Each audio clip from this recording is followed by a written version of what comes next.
The Italian Wine Podcast is the community-driven platform for Italian wine geeks around the world. Support the show by donating at ItalianWinepodcast.com. Donate €5 or more and we'll send you a copy of our latest book, My Italian Grape Geek Journal, absolutely free. To get your free copy of My Italian Grape Geek Journal, click Support Us at ItalianWinepodcast.com or wherever you get your pods. Grazie mille.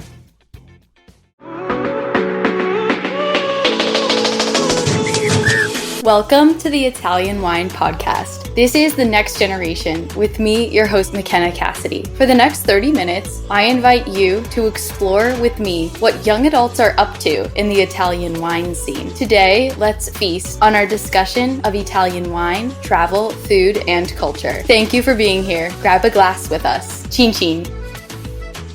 I'm here with Diletta Tonello. I'm McKenna Cassidy. We're doing our younger 30s version of our podcast.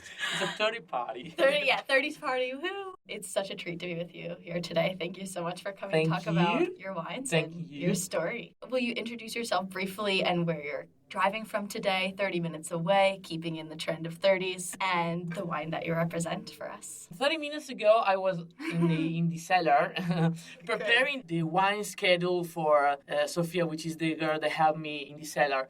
We are not actually just a girls' winery, because there is also my dad and also a guy that helped him in the vineyards. But actually, I decided to make this job because I love wines. I can make wines better than cook. So better than you can make wine. Really, it's weird for a girl. You need people with those skills. I don't care to be a housewife, and I want to be a winemaker. So I want to just change the world, thinking about that wine business and winemaking is just for men. That is one of the ideas that I had when I started the job, because I study agriculture, I study viticulture enology at the university also. So since I was a child, I knew that I want to become a winemaker. And because your dad was doing it. Exactly. Right? It's a family business, actually. Right. So I just take care of the family business located in Vicenza province, close to Verona provinces, in the area named Monti Lessini DOC, which is an area where we cultivate this variety, the Durella grape, for making sparkling wines mostly. We always made champenoise method with this variety. And actually, I trust these varieties. I was starting 2014 at the family business. So since 2014, so mostly 10 years ago, when I came back from an Australian trip harvesting in the Clare Valley, making Riesling, another one, very acid variety. What producer did you work with? In Clare Valley, Pikes Wine. Okay, It is the wines with the big pikes on the label. Very fancy, very Australian ones, but one of the best, actually. Great. Also because I worked there. Yeah. No, I'm joking. Obviously the best. But it was a very good winery and a very nice international group making wine in the cellar. So it was really, really amazing. And I didn't expect that from Australia. I just thought, okay, I do just an experience outside Italy, learning a little bit English, just start to speak in English better. I'm not that bad. And I'm not that good now, but anyways, no worries. The important thing is that people understand me at the end. It's very clear to us. But when I came back, I just learned about a lot of things, not only in the winemaking, but also how to manage a winery, how to organize a group of people, how to, make decisions, blending stuff, using the oak. Not only winemaking skills, but also how to stay with people, how to manage a group, and stuff like that. So it's very important when you have your own winery. Yeah. So how many on your staff now? We are 4. Me, my dad, and 2 people that come in for helping us. So petite. It's a very tiny winery. But you can drink your wines in New York, right? Of course, you can can. do it. You got That's it. Great. I'm so proud about the import company, which is Polaner Selection in New York State. And they actually import a lot of different wine from me. The sparkling champenoise, they are not that easy to sell because nobody knows about that denomination. And they have to talk about this wine a lot to the customers. But the customer, they have our wines by the glass, the Modern, 2 Michelin star in Manhattan. It's by the glass at the Modern? Yeah. with Great. champagne. I It can was go like, there when I get home. so happy about it. Okay. Or it is at Fausto. It is at King Restaurants, Okay, also great. in Manhattan. Funky things is that like they buy this wine and they sell it in the very important places that trust in this wine after they taste it. Right. And they also trust in the Durella still wine, white wine.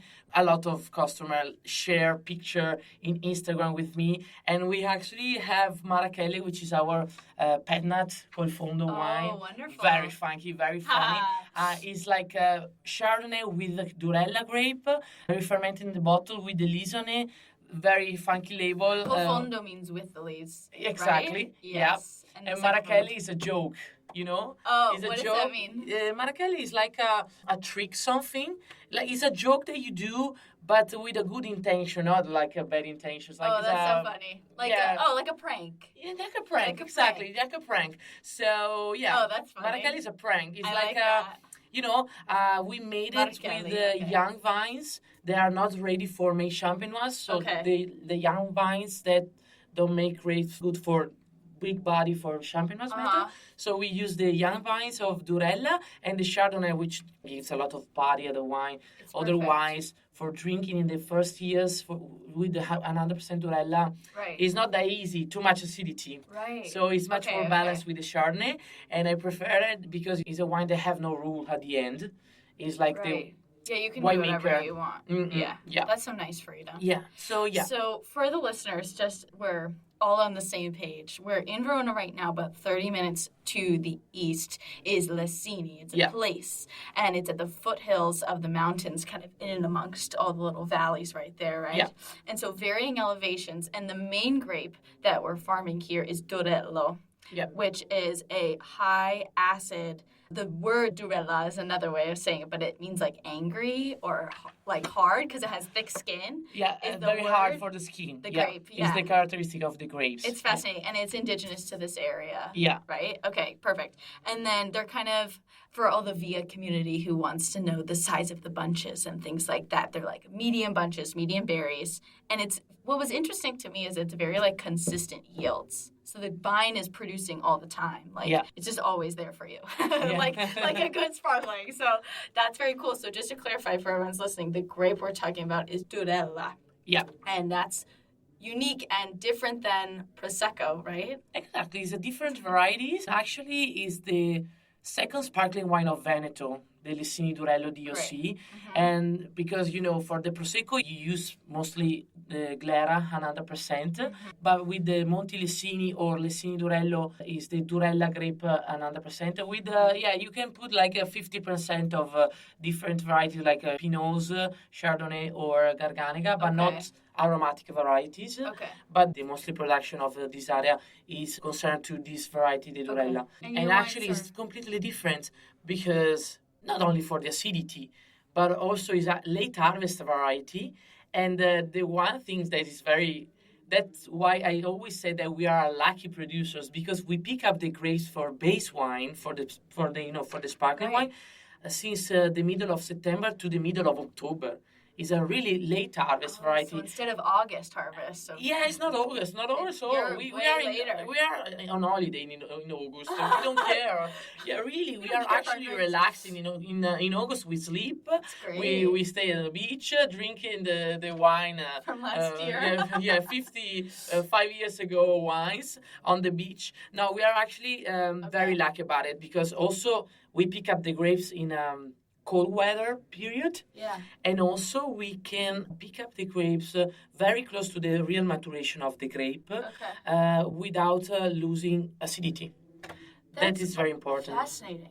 Yeah, that's why the wine have a very big body, because you said me that you taste a different winemaker yesterday, but if you feel the wine have a good body, nice acidity, but very nice soft body, and salty also, and very clean mouth at the end. So this is the characteristic of this variety. That's great. Because I was talking to another producer a few months ago, and they couldn't go on their August vacation because it was so hot. Yeah. And they were like, do we pick today?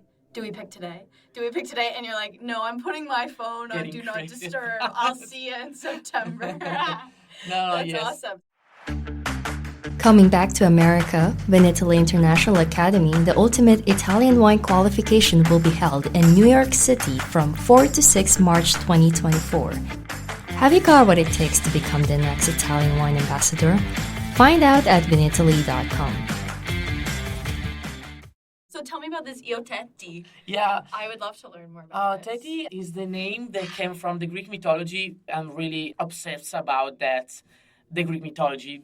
My cat names is Ulysses, so... Okay, so we're sitting here in the podcast booth. We have a picture of her cat, Ulysses, literally right here. Yeah. A picture of you sitting on top of cement tank, fermentation tank, and then we have a bottle of the Tetti, which is this gorgeous white label with sparkling bubbles all over it, and it's the Lessini Durella Metodo Classico, which means the classical method. Exactly. Tetti is like the nymph of the water. So with this label, I want to represent the element of the water, because my wine represents the 4 elements. There is also aura, which is the air element, Chloe, which is also in the U.S. market, which represent the soil, and Eos, that represent the sun.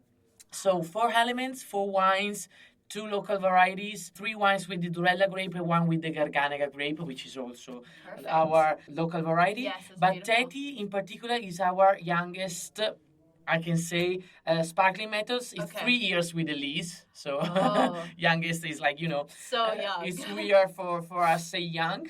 But for a Durella producer, 3 years with the lease mostly is the minimum for, aging. Because we also have 60 months, 10 years with the lease without any problems. Because it's a variety that have a very good longevity.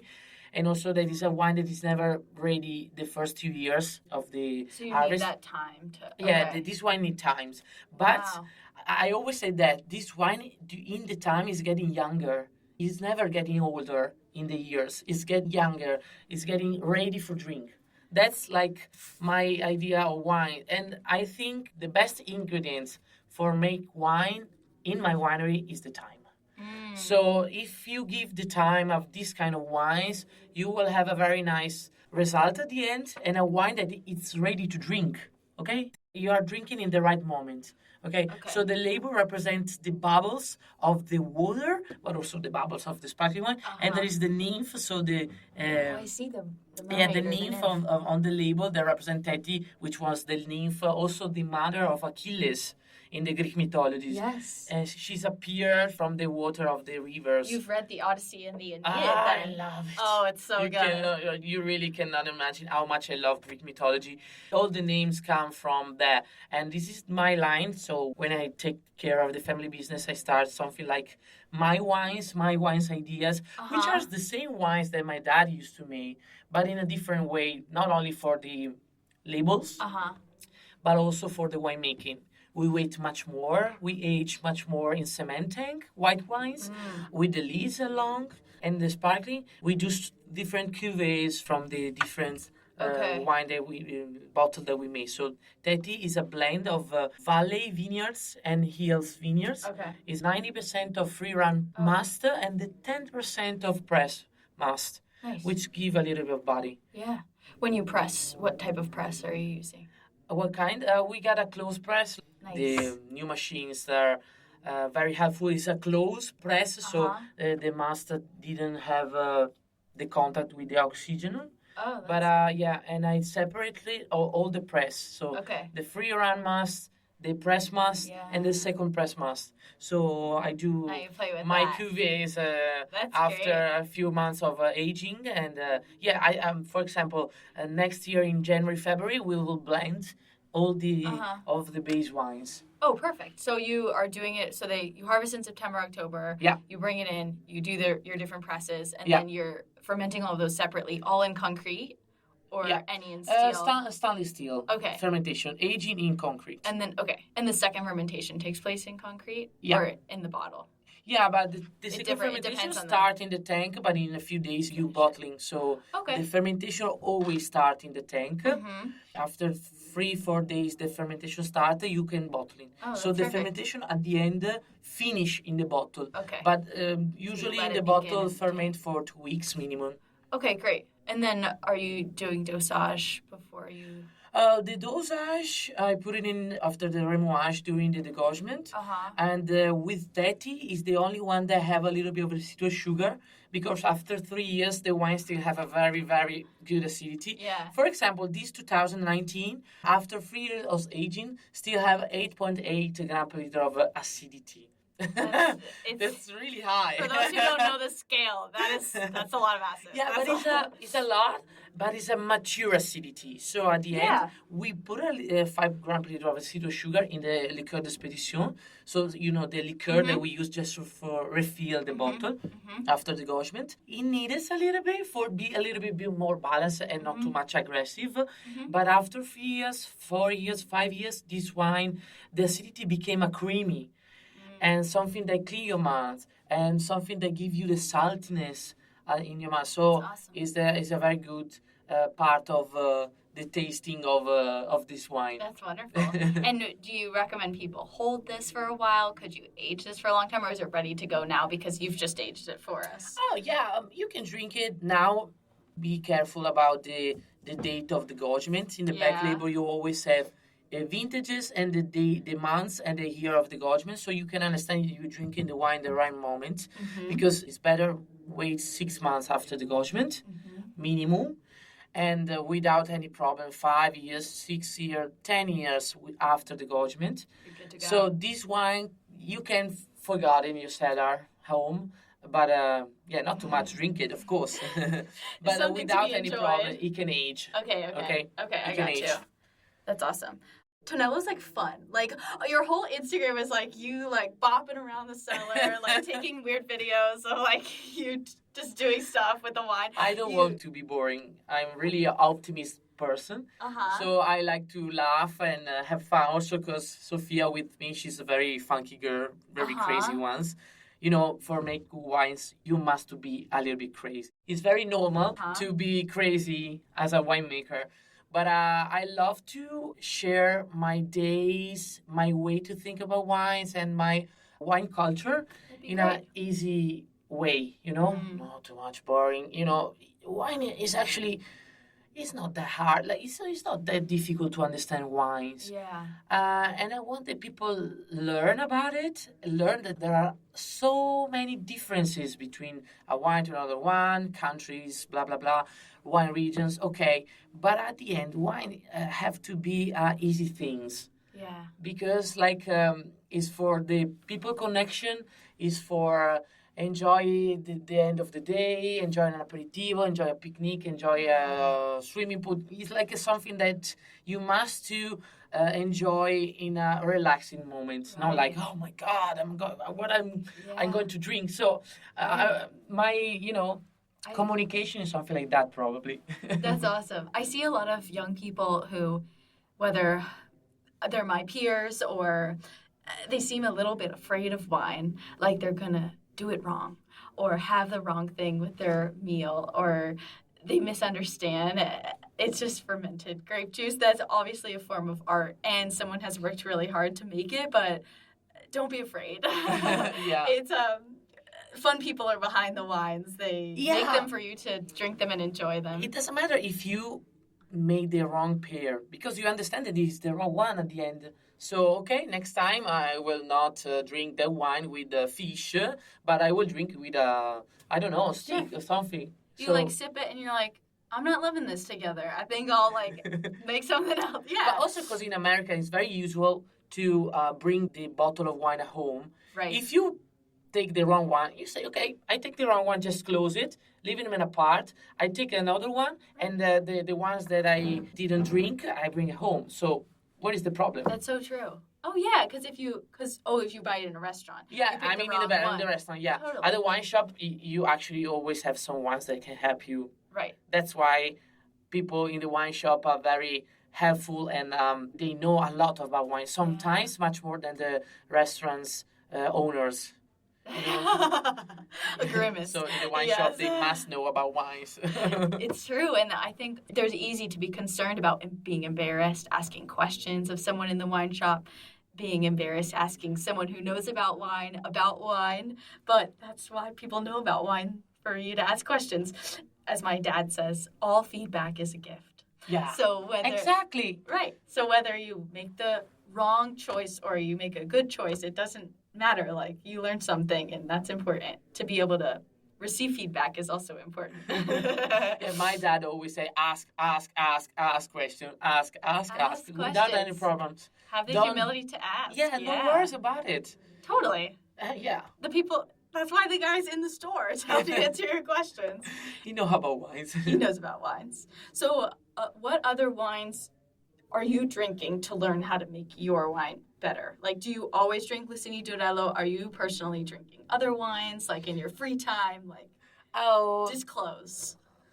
this can be very normal to say for sparkling producers, but of course, I learned from the French style of the champagne mostly. But actually, the champagne is changing a lot since the past. We used to drink a lot of very strong and big body champagne. Right now, I actually drink a lot of very vertical acid, fresh, actually a lot of vintages champagne. In the past, they didn't used to put the vintage on the label, for example. They blend a lot of with cuvée and aged cuvées, blah, blah, blah. So they did a lot of stuff. So also the champagne changed a lot. But yeah, you must learn how to make. But after that, you have a completely different variety than the champagne style. And you must know this variety. That's why I also made this variety as a white wine. Because the work that we do in the vineyards for the sparkling wine and the vineyard for the white wine is completely different. Because you must know that this variety is different as a base wine, as a white wine. Also very good for aging, also very good acidity. But, you know, in the winemaking, there are a lot of rules about how to make sparkling, and you must to follow their rules. The sparkling word is a little bit, is weird because it's a lot of variety, is a lot of technique, half and half. Soil, variety, and technique, I must say, because you don't have too much space to make the wrong decisions. Otherwise, you will have problem in the future. So you must take the good decision in the right moment. So growing the vines, how to grow the vines, during the harvest, press moment, second fermentation moment, the degorgement, also the store, how to store. Yeah, it's very a technique wine. So it's very important to understand the technique. So I drink a lot of champagne, a lot of Trento DOC, a lot of Alta Langa. I love Oltrepò Pavese, but I don't make Pinot Noir, so okay, it's not mine. And I love Riesling. And I actually love to drink Riesling as a white wine, so it's not like a sparkling. I'm looking for terroir that are similar than mine. So hills, place under the mountains, a variety with acidity, to understand what can be the future for my sparkling Durella or for the still Durella. That's gorgeous. Thank you for explaining that. It's so important for people to understand, like, yes, we understand champagne, we understand Prosecco, but there are so many other sparkling wines from the north of Italy, especially Lessini Durello, like something. If you're looking for a, quote, champagne to bring to your friend's house, but you really don't want to spend $50, like, find a Durello. Like, you're going to be so happy with that. Yeah. And any of the other ones Diletta mentioned, that's awesome. It's so cool how you do your research. We're going to wrap up, but I wanted to ask one more question. How old is your cat? He's 10 years old. He is handsome. It's so funny, and he's my brand ambassador. Oh, perfect. For sure. I wish he was here to speak on behalf of the brand. There's also a label for him because we got 3 cuvées. Okay. Teti, Aura, and Ulisse. Okay. Which is... Ulysses after him? Yeah.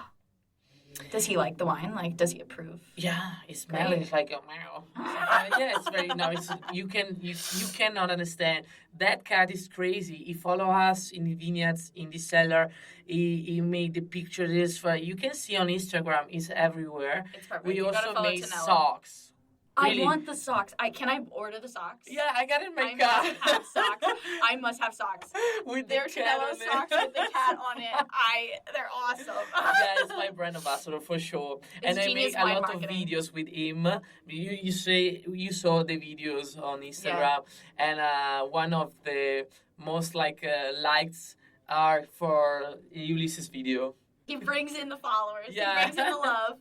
That's awesome. Well, Diletta, thank you so much. Thank you. Chin. Cheers. More Durella for us. Grazie. Thank you so much. Tante grazie for joining me today. Remember to catch our episodes weekly on the Italian Wine Podcast, available everywhere you get your pods. Salute!